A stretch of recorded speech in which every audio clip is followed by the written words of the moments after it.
آمین کہا؟ 3 بار جب آپ نے آمین کہا تو پوچھا گیا وجہ، ان جبریل آتانی فقال من ادرک شہر رمضان، جس نے رمضان کا مہینہ پایا، جبریل نے کہا کہ اے اللہ کے رسول، جس نے رمضان کا مہینہ پایا اور ولم یغفر لہ، اور اس کو بخشا نہیں گیا، رمضان اس کو پایا، اس کی زندگی میں اللہ نے رمضان بھیجا اور اس کو بخشش کا موقع ہی نہیں ملا، پھر وہ اپنے آپ کو معاف نہیں کروا سکا اللہ سے، تو فرمایا کہ فدخل النار، وہ جہنم میں داخل ہوا، فابعد اللہ، اللہ نے اب اس کو اپنے سے دور کر دیا، اللہ کی مغفرت سے محروم ہو گیا۔ قل آمین، جبریل نے کہا آپ آمین کہیں، اے نبی آپ اس پہ آمین کہیں کہ یہ جو میں نے دعا دی ہے بد دعا، اس پہ آپ آمین کہیں۔ قل تو آمین، پھر میں نے آمین کہی، پھر جبریل نے کہا من ادرک ابویہ واحدہما، جس نے اپنے ماں باپ پائے یا ماں اور باپ میں سے کوئی ایک پایا، ولم یبرہما، اس نے ان کے ساتھ اچھا سلوک نہیں کیا، خدمت نہیں کی، تو پھر کیا کیا، فمات فدخل النار فابعدہ اللہ، وہ فوت ہو گیا، اس نے ماں باپ کی خدمت نہیں کی، تو اللہ تعالیٰ نے دخل النار، اس کو جہنم رسید کیا۔ قل آمین، جبریل نے کہا اللہ کہتا ہے اے نبی آمین کہو اس دعا کے اوپر، قل تو آمین، پھر میں نے جبریل کے کہنے پہ آمین بھی کہی ہے۔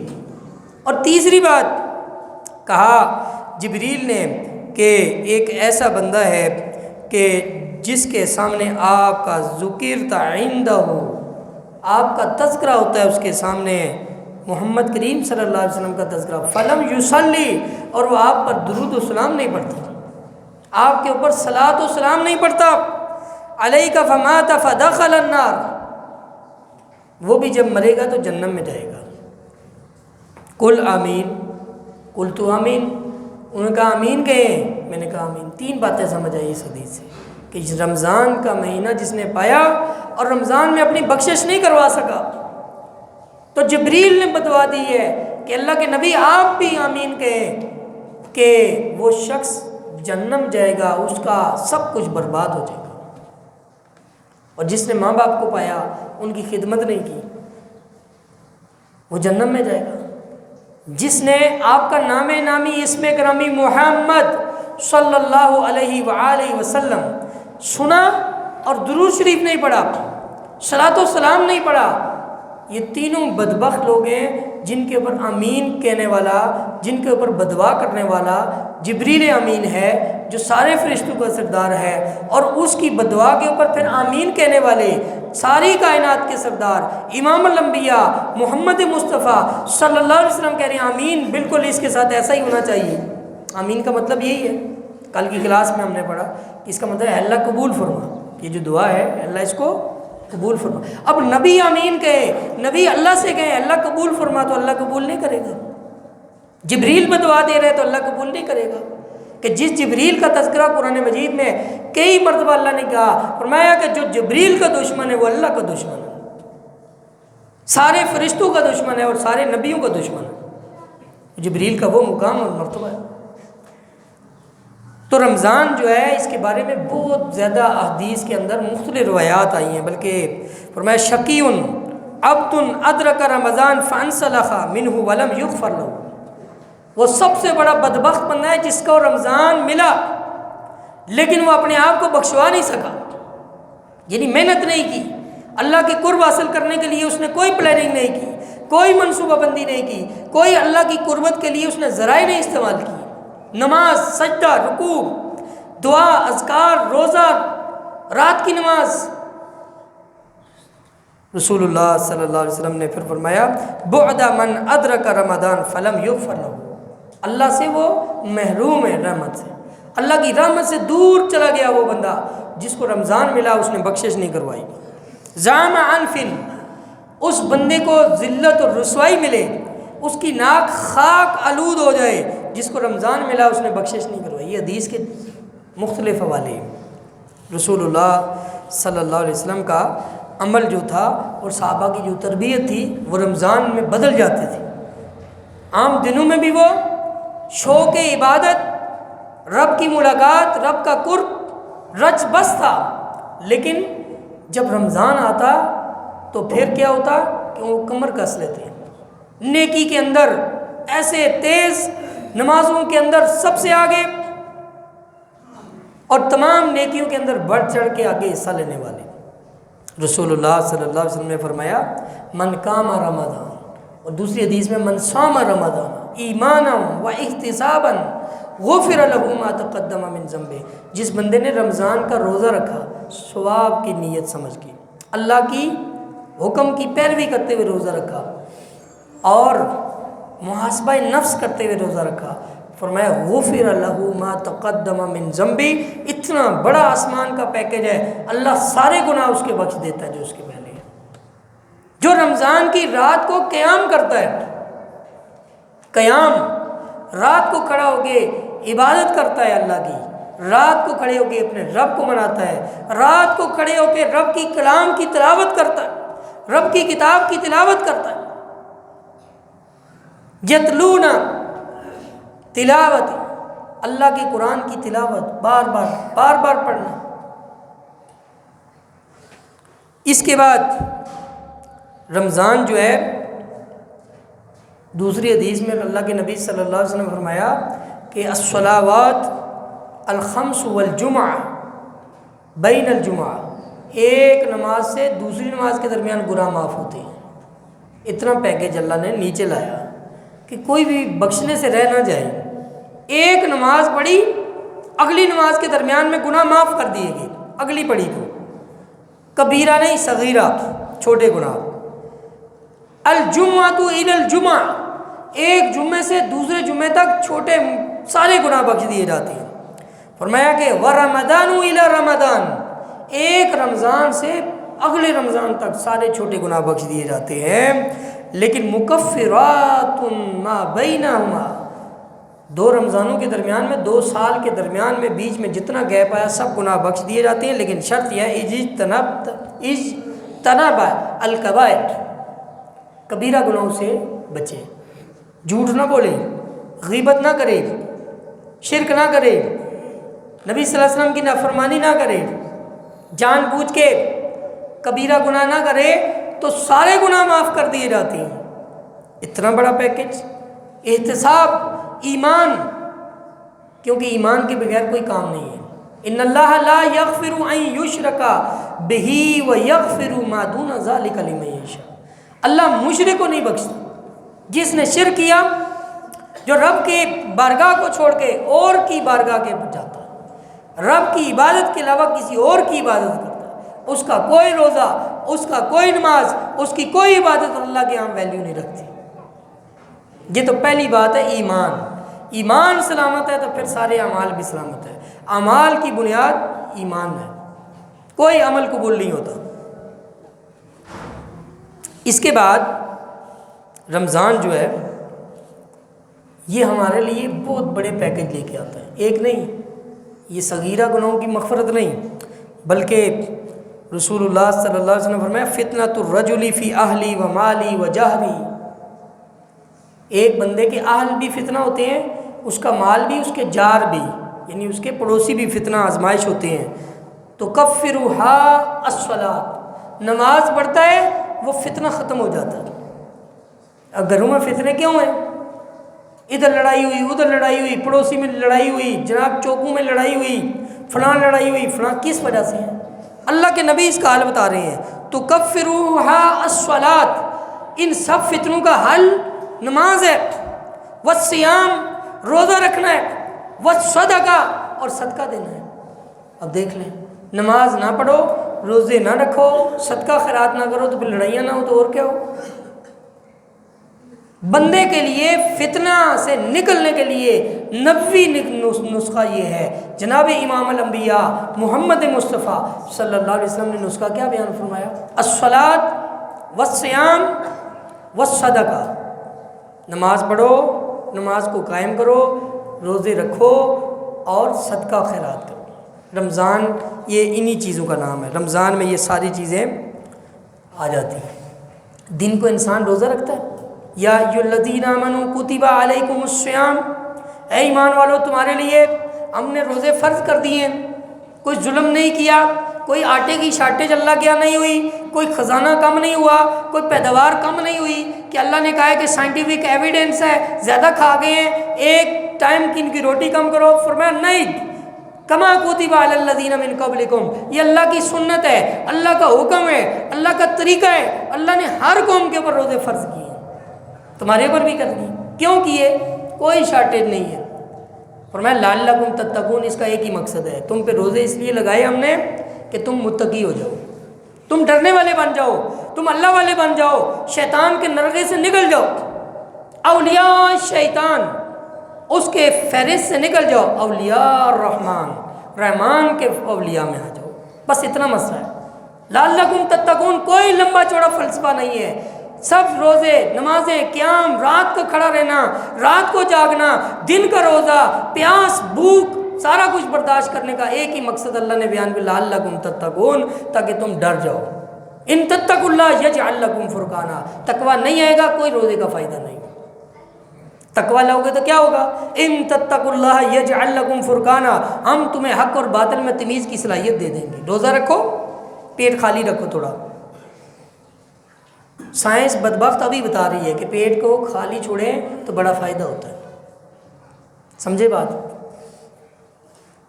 سائنسدانوں نے بہت ساری، ایک پوری ٹیم نے، ایک بڑی یونیورسٹی کی ٹیم نے بڑے عرصہ سے ریسرچ کر کے کہا کہ، یہ میں اس لیے بتاتا ہوں، یہ تائید کے لیے بتاتا ہوں، اسلام سائنس کا محتاج نہیں ہے، اس لیے بتاتا ہوں کہ لوگوں کے ذہن میں یہ بات راسخ ہو جائے کہ ہمارا اسلام موسٹ فیشنیبل دین ہے، موسٹ اپلیکیبل دین ہے، دنیا میں اگر کوئی عمل ہو سکتا ہے کسی دین کے اوپر، کسی نظام کے اوپر، اور بالکل بہترین طریقے سے وہ اسلام ہے، جو ہر چیز پہ پورا اترتا ہے، معاشرے کے اندر فٹ آتا ہے، ازدواج کے اندر فٹ آتا ہے، سیاست میں فٹ آتا ہے، حکومت میں فٹ آتا ہے، عبادت میں فٹ آتا ہے، سائنس میں فٹ آتا ہے، انٹرنیشنل لیول فٹ آتا ہے، نیشنل لیول فٹ آتا ہے، انڈیویجول اور انفرادی لیول پہ فٹ آتا ہے، تو ایک ہی دین ہے، اس کا نام ہے اسلام۔ کیا ریسرچ ہوئی؟ انہوں نے ریسرچ کی کہ انسان کی صحت کو کس طرح اچھا کیا جا سکتا ہے، تو بہت بڑے سائنسدانوں نے ریسرچ جب کی تو آخر کار انہوں نے کہا کہ 30 دن، اگر 365 دن میں سے صرف 30 دن 10 گھنٹے انسان بھوکا رہے، یہ سائنسدانوں نے، ان کو نہیں پتا تھا کہ کوئی روزے شوزے بھی ہوتے ہیں، انہوں نے کہا کہ 10 گھنٹے اگر انسان صرف 30 دن سال میں بھوکا رہے تو اس کو کوئی بیماریاں نہیں ہوں گی، اینٹی بیکٹیریل، اینٹی وائرس، اللہ نے اندر ہی آٹومیٹک سسٹم رکھا ہوا ہے، یہ 30 دن پیٹ کو صرف 10 گھنٹے کے لیے بھوک سے روکے تو ایسی آٹومیٹک مشینیں ہیں انسان کے اندر جو کہ خودکار نظام کے تحت اس کے سارے جراثیموں کو مار دیتی ہیں، یہ میں نہیں کہہ رہا، آپ ریسرچ کر لیں، گوگل پہ لکھیں کہ fasting on scientific point of view, تو آپ وہاں نکل جائے گا، پورا ریسرچ پیپر ہیں ہزاروں۔ اچھا، بدبختوں کو جب پتہ چلا کہ یہ تو ان سائنسدانوں کو بتایا گیا کہ تو مسلمان پہلے ہی کرتے ہیں، آپ یقین جانیں وہ ساری ٹیم مسلمان ہو گئی، اللہ تعالیٰ نے ان کو ہدایت دی کہ ایسا دین پہلے سے موجود ہے، ایسا بندہ گزرا ہے، ایسا نبی، مسلم، ریفارمر محمد رسول اللہ گزرے ہیں جنہوں نے 1400 سال پہلے ان کو کہا تھا روزہ رکھا کرو، اور ان کو اس وقت سائنس دنیا میں نہیں تھی، یہ ولی جدید، تو مسلمان ہو گئے، سائنسدان کافر مسلمان ہو رہا ہے، قرآن سمجھ کے کافر مسلمان ہو رہا ہے، نبی کی سنت سمجھ کے، اور یہ مسلمان ہے 30 پارے پورے عزم کر لیتا ہے، اس کے اندر مسلمانیت نہیں آتی، 30 پارے امام بھی سناتا ہے، مقتدی بھی سنتا ہے، کروڑوں مسلمان سناتے ہیں، سنتے ہیں، کوئی اثر نہیں ہو رہا، کرپشن، رشوت، دھوکہ دہی، حسد، کینہ، بغض، نفرت سب رچ بس چکی ہے مسلمانوں میں، کوئی قرآن کی سورہ بقرہ اثر نہیں کر رہی، سورہ فاتحہ کا کوئی دم اثر نہیں کر رہا، سورہ آل عمران کوئی فائدہ نہیں دے رہی، سورہ نساء کا کوئی عورتوں پہ اثر نہیں ہو رہا، کوئی وراثت اپنی بچیوں کو نہیں دے رہا، کوئی کسی کو اللہ کا خوف نہیں ہے، ان تتقوا اللہ یجعل لکم فرقانا، اللہ کہتے ہیں روزہ اس لیے رکھواتا ہوں کہ تم تقوی والے بن جاؤ، تم میرے والے ہو جاؤ، شیطان کے نرغے سے نکل جاؤ، شیطان کے چنگل سے نکل کے میرے بارگاہ میں آ جاؤ، یہ اللہ چاہتا ہے۔ اور مسلمان 30 پارے سنتا ہے، کوئی خبر نہیں، اس لیے کہ وہ تقویٰ نہیں ہوتا۔ کیا کہتا ہے اللہ؟ ان تتقوا اللہ یجعل لکم فرقانا، تم تقویٰ لے کے آؤ، میں دنیا میں تمہیں کھڑا کروں گا۔ اب یہ ترجمہ ہے، حق اور باطل میں تمیز میں دوں گا۔ تم کہتے ہو کہ ہم جو ہے ہمارا کنفیوژن کے شکار ہے، متذبذب ہو چکے ہیں، کہاں ٹھیک ہے جی، حق کدھر ہے باطل کدھر ہے کوئی پتہ نہیں ہے جی، گٹ مٹ ہو چکا ہے، مکس اپ ہو گیا ہے۔ تو اللہ کہتا ہے میرے پاس آؤ گے تو تجھے پتہ چلے گا نا۔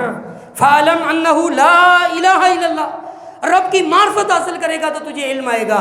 ہم بتائیں گے کہ ان تتقوا اللہ یجعل لکم فرقانا، تو تقویٰ لے کے آ، روزہ رکھ، میرا بندہ بن، دن کو روزہ رکھ، رات کو میرے آگے کھڑا ہو، قرآن پڑھ، میری کتاب پڑھ، قرآن کتاب کے اوپر فہم لے آ، فراست لے کے آ، تدبر غور و فکر لے کے آ، دیکھ میں تجھے دنیا میں کیسے کھڑا کرتا ہوں۔ نہیں، ابو بکر ہارورڈ یونیورسٹی سے پڑھے تھے، امیر المومنین عمر ابن خطاب آکسفورڈ کے گریجویٹ تھے۔ ہمارے تو آکسفورڈ کے پڑھے ہوئے، ہمارے جو CSS کیے ہوئے، یہ دیکھ لیں، ان کے حال چیک کر لیں۔ بادشاہ بنتے ہیں، نام ہوتا ہے سول سرونٹ۔ اب ان بدبختوں کو اردو پسند نہیں ہے ہم لوگوں کو۔ ایک بچہ کہہ دے نا وہ کتا ہے تو امی فوراً ڈانٹتی ہے، تھپڑ لگاتی ہے، بیٹا کتا نہیں کہتے، ڈوگی کہتے ہیں۔ یہ تو ہمارا لیول ہے۔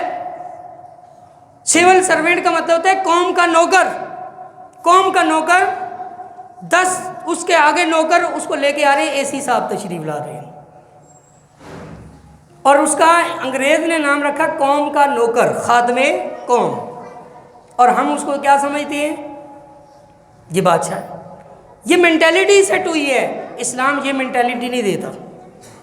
فرمایا غلام ہے وہ اس کو کوفہ کا گورنر بنا دو۔ امیر المومنین عمر ابن خطاب نے لیٹر لکھا، ابو عبیدہ ابن جراح کو کہا کہ فلان جگہ کا گورنر کس کو بناؤ، کالا ہے، غلام ہے، قد چھوٹا ہے، کسی مجلس میں سے، مجلس شورا میں سے، پارلیمنٹ جو تھی مسلمانوں کی، اس میں سے کسی نے کہا انہو غلام لا نسب ولا مال، کوئی مال شال اس کے پاس نہیں ہے، بینک بیلنس، گاڑی بنگلہ کوٹھی فارم ہاؤس، اور کالا ہے، نسب بھی کوئی نہیں ہے، کوئی قریشی نہیں ہے، کوئی ہاشمی نہیں ہے، کوئی امیہ کا نہیں ہے۔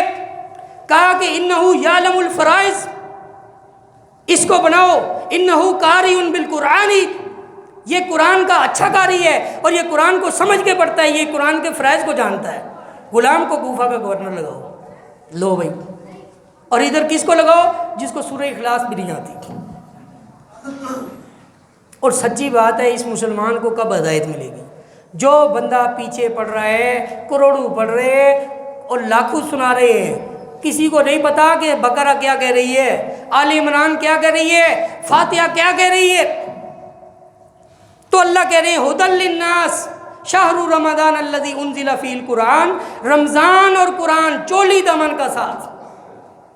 فرمایا کہ رمضان کو مقام اور مرتبہ کس لیے ملا ہے؟ وہ قرآن کی وجہ سے ملا ہے۔ قرآن تمہاری کتاب ہے، اس کو سمجھو۔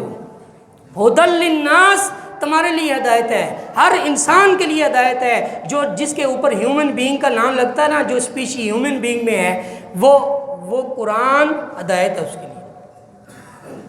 اب ہم نے کیا کیا؟ بھینس بیمار ہے، قرآن کا تعویذ دے رہے ہیں، بھینس کے لیے تو قرآن آیا ہی نہیں۔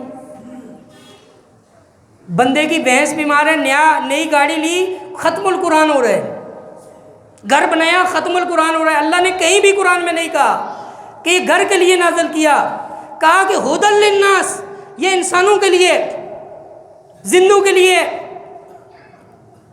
فرمایا کہ یا ایھا الذین آمنوا استجیبوا للہ والرسول اذا دعاکم لما یحییکم۔ قرآن نہیں پڑھتے، سورہ انفال پڑھ لیں، مجھے یاد آ گئی۔ اللہ کہتے ہیں کہ ایمان والو، اللہ اس کا رسول بلایا کرے، آ جایا کرو، لما یحییکم، میرا نبی تمہیں بتاتا ہے، زندگی کی طرف لاتا ہے، اور تم کہتے ہو مریں گے تو اوپر لوگ پڑھیں گے۔ یہ قرآن کے ساتھ ہمارا انصاف ہے کہ مردوں کے اوپر پڑھو؟ سچی بات ہے، یہ ہم نے بہت بڑی زیادتی کی اس قرآن کے ساتھ، اور پھر نبی صلی اللہ علیہ وسلم کی بدعا کے ہم مصداق بن گئے۔ اب لوگ کہتے ہیں نہیں آپ کے پاس کیا دلیل ہے بدعا کی؟ آپ پڑھیں سورۃ فرقان پڑھیں، وقال الرسول یا قوم اتخذوا ھذا القرآن مہجورا، ترجمہ کسی مولوی صاحب کا پڑھ لیں، کوئی فرقہ واریت کی بات نہیں ہے۔ قال الرسول، رسول کہیں گے یا ربی، ہے میرے رب، سادہ ترجمہ ہے، انا، بے شک، قومی، میری قوم نے، ہمارے نبی کی کون سی قوم ہے؟ یہودی، ہندو، مشرک، مسلمان جنہوں نے کلمہ پڑھا لا الہ الا اللہ، دغا دیا اللہ کو، محمد رسول اللہ کا کلمہ پڑھا، فراڈ کیا اپنے نبی کے ساتھ، کہا کہ ان قوم اتخذوا، ٹھہرا لیا میری قوم نے، ھذا القرآن، اس قرآن کو، مہجورا، اپنے پیچھے، سب سے آگے کانسٹیٹیوشن، سب سے آگے انگلش، سب سے آگے سائنس، سب سے آگے ہندوؤں کی مہندی، سب سے آگے عیسائیوں کے پٹاخے، سب سے آگے چائنیز کے تہوار، سب سے آگے یہودیوں کی تربیت، سب سے آگے یہودیوں کا سودی نظام، سب سے آگے عیسائیوں کی کرسمس، سب سے آگے عیسائیوں کی طرز زندگی۔ پیچھے کون رہ گیا؟ قرآن مجید۔ وہ کہاں ہے؟ وہ الماری میں، لفافے میں، نیچے نہیں رکھنا، الماری میں بالکل قریب نہیں رکھنا، کوئی ہاتھ نہ لگا دے، یہ ہمارا سٹیٹس ہے۔ ترجمے سے نہیں پڑھنا، کہا کہ ھدی للناس وبینات من الھدی، قرآن پڑھو گے تمہارے چہرے روشن ہوں گے، دماغ کے دریچے کھلیں گے۔ دماغ کو روشن کرنے والی کون سی کتاب ہے؟ قرآن مجید۔ بینات من الھدی، ہدایت کی واضح نشانی ہے تمہارے لیے، والفرقان، حق اور باطل میں تمیز کے سکھاتا ہے۔ تو یہ رمضان، یہ قرآن، یہ اس کا بڑا ہی آپس میں تعلق ہے۔ یہ قرآن کا پڑھنا، دن کو روزے رکھنا، یہ روزہ ایک رکھنے کا ثواب آپ کو پتہ ہونا چاہیے۔ من صام یوما ابتغاء وجہ اللہ تعالی دخل الجنہ، نبی صلی اللہ علیہ وسلم نے فرمایا کہ جو ایک نفلی روزہ رکھتا ہے، صرف ایک نفلی روزہ، فرض نہیں کہا، نفلی روزہ رکھتا ہے لیکن صرف اللہ کے لیے رکھتا ہے، کسی کو دکھانے کے لیے نہیں، دخل الجنہ، میں پاک محمد صلی اللہ علیہ وسلم اس کو جنت کی ضمانت دیتا ہوں۔ اور جو 30 دن رکھتا ہے، فمن شہید منکم الشہر فلیصم، فرمایا جو تم میں سے زندہ رہتا ہے، رمضان پا لیتا ہے، اس میں روزے رکھے۔ اس لیے کہ ان روزوں کا فائدہ کیا ہے؟ من صام رمضان ایمانا و احتسابا غفر له ما تقدم من ذنبه، جس نے ایمان اور احتساب کی نیت سے روزہ رکھا، ایمان اپنے رب کے اوپر تھا، ایمان جو ہے اس کا متزلزل نہیں تھا، اور احتساب تھا، ثواب کی نیت سے روزہ رکھا تھا، کسی کو دکھانے کے لیے نہیں رکھا تھا، اس نے صرف ایک اللہ کے لیے روزہ رکھا تھا، اور میں سارے گناہ پچھلے وقت دیے جاتے ہیں۔ اچھا کاروبار ہے جی، میرا بزنس بہت زیادہ ہے، میں رات کو نماز نہیں پڑھ سکتا، قیام اللیل نہیں کر رہا، تے بزنس پورے سال اللہ دیتا ہے، اس مہینے میں اللہ نے کہا بزنس بھی کرو لیکن ساتھ یہ والا بزنس بھی کرو۔ یہ بزنس کون سا ہے؟ لن تبور، تجارتاً لن تبور، اللہ نے کہا میرے ساتھ بزنس کرو، لن تبور، ایسا بزنس ہے جس میں نقصان نہیں ہوگا کبھی، میں گارنٹی دیتا ہوں۔ اللہ قرآن مجید میں کہتے ہیں مجھ سے تجارت کرو، مجھ سے بھی سودا کر لیا کرو، کیونکہ رزق تو میں دیتا ہوں، یہ تمہیں یہ کوٹھی بنگلہ، یہ رزق اولاد، یہ کون دیتا ہے؟ اللہ دیتا ہے، تو پھر اس کے اوپر یقین ہی کوئی نہیں ہے تمہیں۔ رات کی عبادت ضرور کرنی چاہیے، اس کو ہلکا نہیں سمجھنا چاہیے۔ اللہ کے نبی صلی اللہ علیہ وسلم فرمایا من قام رمضان ایمانا و احتسابا غفر له ما تقدم من ذنبه، کہ جس نے رات کا قیام کیا ایمان اور احتساب کے ساتھ، اللہ اس کو بھی معاف فرما دیتا ہے۔ رات کی نماز کا اتنا بڑا مقام ہے، اور رسول اللہ صلی اللہ علیہ وسلم نے کبھی نہیں چھوڑا۔ رات کی نماز کا اتنا مقام اور مرتبہ ہے، فرمایا کہ اللہ کے رسول صلی اللہ علیہ وسلم نے، کیا تمہیں نہ بتاؤں کہ جنت میں کیسے جاؤ گی؟ افلا ادلکم ان تدخلوا الجنۃ بسلام، میں تمہیں سلامتی کے ساتھ ٹینشن فری ہو کے جنت میں جانے کا طریقہ نہ بتاؤں؟ یا رسول اللہ ضرور بتائیے، یہی تو لینے کے لیے آپ کے پاس آئے ہیں۔ کہا کہ افشوا السلام واتیموا الطعام واصلوا الارحام وصلوا باللیل والناس نیام، افشوا السلام، لوگوں کے لیے سلامتی بن جاؤ، لوگوں کو کھانا کھلاؤ، لوگوں کی خدمت کرو، سحریاں کرو، افطاریاں کرو، گھروں میں راشن پہنچاؤ، لوگوں کی مدد کرو، اتیموا الطعام، لوگوں کو کھانا کھلاؤ، واصلوا الارحام، جوڑو لوگوں کو، جو ناراض ہیں آج ہی پہنچ جاؤ. بھائی تم اس سے کیوں ناراض ہو؟ رمضان کا مہینہ آ گیا ہے. آج اللہ کی خاطر، اس قرآن کی خاطر، اس ماہ مبارک کی خوشخبری کی خاطر آج آپس میں جڑ جاؤ. واصل الارحام، لوگوں کو جوڑو. اب ہم کیا کر رہے ہیں؟ لوگوں کو توڑو، مسلمانوں کو توڑو. یہ وہابی، یہ سنی، یہ شیعہ، یہ دیوبندی، یہ بریلوی، یہ فلانا، یہ فلانا، یہ توڑو. اس مسجد میں نہ جاؤ، اس مسجد میں نہ جاؤ، اس کے پاس نہ جاؤ، قرآن نہ سنو، گمراہ ہو جاؤ گے. یہ توڑو. صوبائیت توڑو، مدنیت توڑو، لسانیت توڑو. یہ سب پیغامات جو قرآن ان کو ریجیکٹ کرتا ہے، اسلام ان کو ریجیکٹ کرتا ہے. اسلام میں کوئی تفرقہ نہیں ہے. فرمایا کہ وَاعْتَصِمُوا بِحَبْلِ اللَّهِ جَمِيعًا وَلَا تَفَرَّقُوا. جمع ہونا ہے اسلام میں. اسلام میں ایڈیشن ہے، سبٹریکشن نہیں ہے. اسلام میں -1 فارمولہ نہیں ہے. اس کو نکالو، اس کو نکالو. اللہ کے نبی نکالنے والے نہیں، اللہ کے نبی داخل کرنے والے ہیں. ایک بدبخت آیا اللہ کے رسول صلی اللہ علیہ وسلم کے. بہت ساری باتیں ہیں رمضان کے حوالے سے، بات سے بات نکلتی ہے. ایک بدبخت آیا، منافق تھا، ورڈنگ بھی خراب تھی. اللہ کے نبی حنین کے موقع کے اوپر بڑا وسیع مال آیا، مال غنیمت تقسیم کر رہے ہیں. کسی کو 100 اونٹ، 200 اونٹ، 400 اونٹ، 300 اونٹ، 500 اونٹ. جب اتنے اونٹ دیے، صفوان بن امیہ کو، جو اللہ کے نبی کا بہت بڑا دشمن تھا، اس نے ہر جنگ میں حصہ لیا، مسلمان ہو گیا. اللہ کے نبی نے اس کی سرداری اور اس کی تالیف قلب کے لیے، اس کی قریشی ہونے کی وجہ سے، اس سے اللہ کے دین کو فائدہ ہونا تھا. بڑے لوگوں کا بڑا فائدہ ہوتا ہے. اللہ کے نبی نے اپنی فہم و فراست سے اس کو 500 اونٹ دیے. ایک بدبخت بولا، کہا اے دل یا محمد، عدل کیا کرو یا محمد. کتنی بدتمیزی کی اس نے. کہا ہے محمد. صحابی نے تو کبھی ہے محمد کہا ہی نہیں. وہ یا رسول اللہ فدا کا ابی و امی. صحابہ کرام تو ایسے پیش آتے ہیں، اللہ کے رسول